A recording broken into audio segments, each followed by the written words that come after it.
जय जगन्नाथ सांग मैंने आसतु आज शिखा डाल पालक केमती बना जाए। तो बर्तमान स्टार्ट हो गलानी बनइबार पियाज टमाटो फ्राए हो गलानी देखु तेल रे पकई रेडी हो गलानी। ए मसला पड़ो मसला पाउडर पड़गला देखो हल्दी लुण और मसला पड़गला तापर ताको मिक्स करेंगे एमती चलती देखु।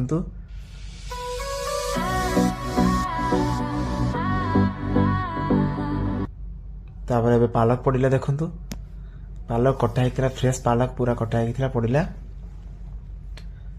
देखो पालक पड़ला तापर ताको पुणी मिक्स करेंगे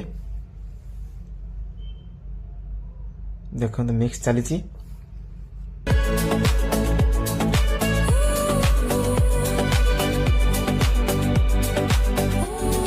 तापर पुणी बॉयल डाली बॉयल होता तो सेटा पड़ला तापर ताको पुणी मिक्स करेंगे देखु।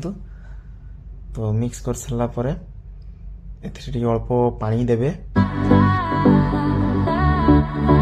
देखु पानी अल्प देवे देले पानी तो तापर भल कर मिक्स करेंगे आपण मैंने केते सुंदर डाल पालकटा हम देखिए आपण मैंने बहुत टेस्ट आ डाल पालकटा देह पाई बहुत भल।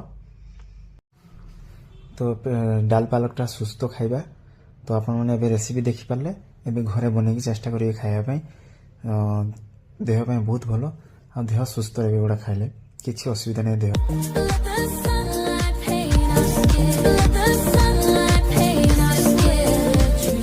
तो देखो रेडी हो गला डाल पालक।